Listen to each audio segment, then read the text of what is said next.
हे दोस्तों, एक आदमी था जो बहुत अमीर था। उसके पास सब कुछ था पर फिर भी वो कभी खुश नहीं दिखता था। ये देखकर एक दिन ऑर्थर ने उससे पूछ लिया कि तुम्हारे पास तो बेसिकली सब कुछ है, फिर क्यों तुम हमेशा इतने सैड और टेंशन में दिखते हो। तब उस आदमी ने कहा, ये लग्जरी कार, बंगलो और पैसे होना क्या फायदे का जब मेरी वाइफ और मेरी फैमिली ही मुझसे प्यार नहीं करती। इंसान की जो दो सबसे डोमिनेटिंग इमोशंस है वो है लव एंड फियर। और मेरा पर्सनली मानना है कि लव की फीलिंग फियर से ज्यादा पावरफुल होती है। प्यार एक कमजोर इंसान को इतना पावरफुल बना सकता है कि वो अकेला पहाड़ तोड़ के उसमें से रास्ता बना दे, और दूसरी तरफ एक स्ट्रॉन्ग हेल्दी अमीर इंसान को इतना कमजोर बना दे कि वो खुद के हाथ से खुद का खाना भी ना खा पाए। मैं दूसरी फीलिंग्स का तो नहीं बोल सकता, बट हाँ, हर इंसान को अपनी लाइफ में प्यार की बहुत ज्यादा जरूरत होती है। भले से आपके पास सब कुछ हो, पर अगर आपको कोई प्यार करने वाला ही नहीं होगा तो आपको दुनिया एकदम वेस्ट और बेकार लगेगी। और भले से ये बात हम कभी बोले या ना बोले, बट हम सब अंदर से चाहते हैं कि हमें एटलीस्ट हमारी लाइफ के कुछ खास लोगों से बहुत सारा प्यार मिले, जैसे अपने पेरेंट्स या बच्चों का प्यार, अपनी लाइफ पार्टनर का प्यार और एंड में अपने दोस्तों का प्यार। ऑथर गैरी चैपमैन, जो कि मैरिज, फैमिली और रिलेशनशिप एक्सपर्ट है, वो बताते हैं कि हर इंसान के अंदर एक इमोशनल लव टैंक होता है जो और किसी चीज से नहीं, बस उन कुछ खास लोगों के प्यार से भरता है। जब तक उन्हें वो प्यार दिखता और मिलता रहता है तब तक वो इमोशनली और मेंटली स्टेबल रहते हैं, इन शॉर्ट खुश रहते हैं। पर जब वो प्यार मिलना बंद होने लगता है तो वो लव टैंक खाली होता जाता है। तब इंसान मेंटली और इमोशनली अनस्टेबल हो जाता है, उसे कुछ भी अच्छा नहीं लगता, वो फ्रस्ट्रेट होने लगता है। और एट द एंड जब वो लव टैंक पूरी तरीके से खाली हो जाती है तब रिलेशनशिप्स में सारी बड़ी प्रॉब्लम्स आना स्टार्ट होती है, लड़ाई, सैडनेस और बाकी सारी बुरी चीजें, जो एट द वर्स्ट केस धीरे धीरे प्यार को खत्म कर देती है और रिलेशनशिप्स को भी। हम सबको खुश रहने के लिए ये बहुत जरूरी है कि हमारा वो इमोशनल लव टैंक हमेशा थोड़ा तो भरा रहे, पर सैडली आजकल ज्यादातर लोगों को वो प्यार मिल नहीं पाता जो वो एक्सपेक्ट करते हैं। अब इसका रीजन ये नहीं है कि वो खास लोग हमसे प्यार नहीं करते, बल्कि एक सबसे बड़ा रीजन ये है कि ज्यादातर लोगों की प्यार की लैंग्वेज हमसे अलग होती है, जो हमें समझ नहीं आती, और इसीलिए हमें उनका प्यार कभी फील नहीं हो पाता। एग्जाम्पल, हम सबकी एक प्राइमरी लैंग्वेज होती है जिसे हम अपनी मदर टंग भी बोलते हैं, जो हमें सबसे ज्यादा बोलने और समझने कंफर्टेबल लगती है। हो सकता है हमें कोई दूसरी सेकेंडरी लैंग्वेज भी आती हो, जैसे इंग्लिश, मराठी, संस्कृत एक्सेट्रा, पर स्टिल हमें सबसे ज्यादा अच्छे से समझ हमारी मदर टंग ही आती है। ठीक इसी तरह हम सबकी प्यार की भी अलग अलग प्राइमरी लैंग्वेज होती है जो हमें सबसे ज्यादा अच्छे से समझ आती है, और यही प्राइमरी लैंग्वेज हमारे इमोशनल टैंक को सबसे अच्छे से फुल कर सकती है।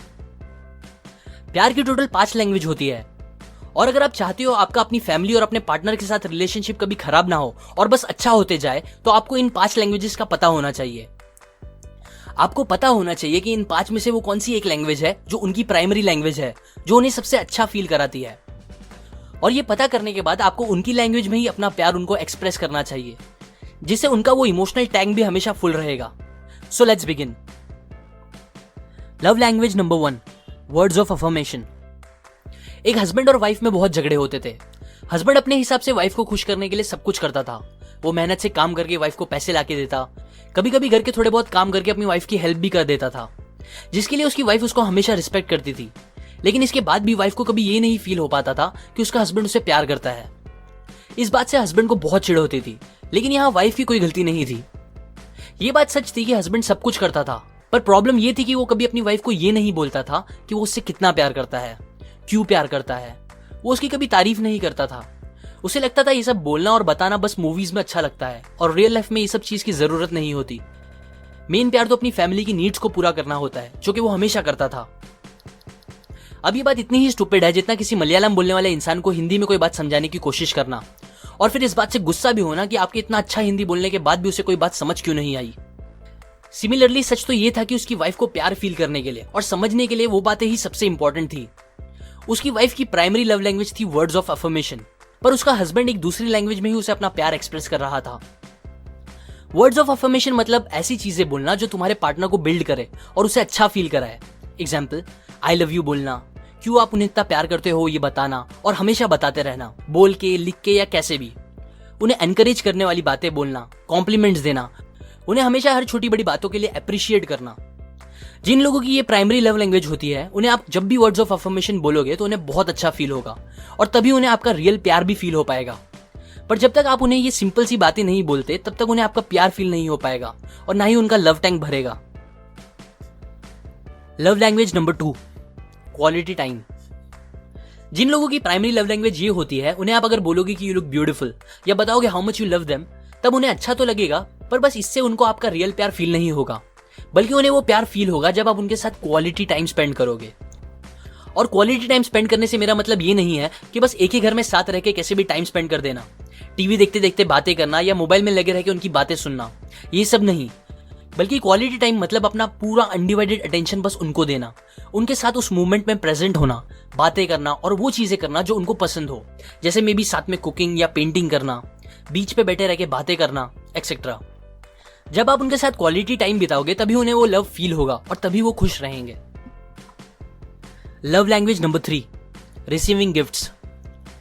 गिफ्ट्स मिलना किसको पसंद नहीं है, और जिन लोगों की प्राइमरी लव लैंग्वेज ये होती है वो आपसे एक्सपेक्ट भी करते हैं कि आप कभी कभी तो एटलीस्ट उन्हें कुछ गिफ्ट्स दो। गिफ्ट्स एक्चुअल में बहुत स्पेशल होते हैं क्योंकि वो सामने वाले को ये फील कराते हैं कि आप उनके बारे में सोचते हो और वो लेते टाइम भी आप उनके बारे में ही सोच रहे थे।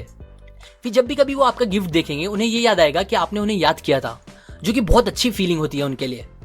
अब अगर आप ये सोच रहे हो कि मैं कहाँ हमेशा गिफ्ट दे सकता हूँ, मेरी तो फाइनेंशियल कंडीशन अच्छी नहीं है, ऐसा है वैसा है, तो पहली बात, आपको किसी ने नहीं कहा गिफ्ट्स महंगे होना जरूरी है या ऐसा कुछ। एक्चुअल में लोगों को लव फील कराना आपकी सोच से काफी सस्ता होता है। कुछ चॉकलेट्स, एक रोज, एक सिंपल सा कार्ड या ऐसा कोई भी छोटे मोटे गिफ्ट्स आपके पार्टनर का या आपके फैमिली मेंबर का पूरा दिन ब्यूटीफुल बना सकते हैं।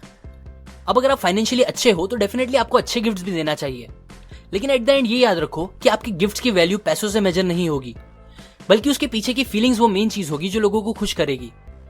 मैंने बहुत बार देखा है कि कुछ सस्ते से गिफ्ट्स लोगों के दिल के बहुत पास होते हैं, जिसे वो जिंदगी भर दूसरे किसी भी महंगी गिफ्ट से ज्यादा संभाल के रखते हैं। और बहुत बार तो गिफ्ट्स का मटेरियलिस्टिक होना भी जरूरी नहीं है, कभी कभी आपका टाइम और आपके एफर्ट्स भी उनके लिए गिफ्ट्स हो सकते हैं। सो एक हैबिट बना लो और अपने उन खास लोगों को, स्पेशली जिनकी लव लैंग्वेज ये है, उन्हें तो एटलीस्ट छोटे मोटे गिफ्ट्स देते रहो, या आपके रिलेशनशिप्स काफी स्ट्रॉन्ग कर देंगे। Love language number 4, acts of service. पहली लैंग्वेज में मैंने आपको जो हस्बैंड और वाइफ की स्टोरी बताई, उसमें हस्बैंड अपनी वाइफ को जिस प्यार की लैंग्वेज में अपना प्यार बताना चाह रहा था वो थी एक्ट्स ऑफ सर्विस। जिनकी प्राइमरी लैंग्वेज ये होती है वो बस इन बातों से खुश नहीं रहेंगे कि आप उनके लिए गिफ्ट्स लेके आते हो या उनकी हमेशा तारीफ करते हो, बल्कि उन्हें आपका रियल प्यार तब फील होगा जब आप कुछ काम करके उन्हें अच्छा फील कराओगे, उनके कामों में उनकी हेल्प करोगे, घर की रिस्पॉन्सिबिलिटीज को अच्छे से निभाओगे और जरूरत पड़ने पर रिस्पॉन्सिबिलिटीज को एक दूसरे के साथ शेयर भी करोगे। काम जैसे कि एग्जाम्पल्स, खाना बनाना, घर को साफ रखना, पैसे कमा के देना, घर की जरूरतों को पूरा करना, बच्चों की नीड्स पूरी करना, etcetera etcetera. Love language number 5, physical touch. आजकल हमारी थिंकिंग इतनी खराब हो चुकी है कि मुझे पता है दैट फिजिकल टच सुनते ही ज्यादातर लोगों के दिमाग में कुछ गंदा ही आया होगा। इसीलिए पहले ही क्लियर कर दूं कि कुछ सेक्सुअल होना ही फिजिकल टच नहीं होता, बल्कि एक्चुअल में ये बहुत प्योर लैंग्वेज है अपने प्यार को शो करने के लिए। एग्जाम्पल, एक माँ को जब अपने बच्चों पे प्यार आता है तब वो उन्हें किस या हग करती है, जो कि फिजिकल टच है। जब हम बुरा फील कर रहे होते हैं या कुछ बड़ा होता है हमारे साथ, तब हम अपने फ्रेंड्स को या अपने क्लोज वंस को इमोशनल होकर गले लगा लेते हैं, बिकॉज तब हमें प्यार की जरूरत होती है और फिजिकल टच एक बहुत स्ट्रॉन्ग तरीका है प्यार फील करने का। इसी तरह जो लोगों की प्राइमरी लव लैंग्वेज ये होती है वो चाहते हैं कि आप उन्हें हग करो, कडल करो। Nothing needs to be sexual, बस साथ में बैठ के टीवी देखना, हाथ पकड़ के चलना, ये सब चीजें भी उन्हें आपका प्यार शो करेगी। कुछ बच्चे जिनकी प्राइमरी लव लैंग्वेज ये होती है, उन्हें मारने से पहले पेरेंट्स को 100 बार सोचना चाहिए, बिकॉज मारना भी फिजिकल टच है, लेकिन एक नेगेटिव वे में, जो उन्हें बहुत ज्यादा मेंटली डिस्टर्ब कर सकती है। ये याद रखो कि अगर आप किसी को उनकी लव लैंग्वेज में कुछ नेगेटिव करोगे तो उनसे ज्यादा बुरा भी और किसी को नहीं लगेगा। एग्जाम्पल, अगर किसी की love language words of affirmation है और आप उनको कुछ बुरा बोलोगे या अप्रिशिएट नहीं करोगे तो उन्हें सबसे ज्यादा बुरा लगेगा। सो टू कंक्लूड, आप पता करो कि इन 5 में से आपकी खुद की और आपके उन खास लोगों की प्राइमरी लव लैंग्वेज क्या है, और फिर उसी लैंग्वेज में उन्हें प्यार फील कराओ ताकि उनका इमोशनल लव टैंक भर सके। आप कभी कभी इन सब 5 लैंग्वेज का यूज कर सकते हो, लेकिन सबसे ज्यादा आपको उनकी प्राइमरी लव लैंग्वेज का यूज करना चाहिए, बिकॉज वो ही सबसे ज्यादा इंपैक्ट करेगा और आपके रिलेशनशिप को उनके साथ अच्छा रखेगा। ये बात मैंने आपको the 5 love languages by Gary Chapman book से बताई है। अगर आपको इन लैंग्वेजेस के बारे में डिटेल में जानना है और बाकी बहुत सी अच्छी बातें जो आपके रिलेशनशिप्स को बहुत स्ट्रॉन्ग कर सकती है आपकी फैमिली, फ्रेंड्स और आपके पार्टनर के साथ, तो आप इस बुक की एक फ्री ऑडियो बुक ले सकते हो www.audibletrial.com/seeken से, या नीचे दिए हुए डिस्क्रिप्शन लिंक से जाके।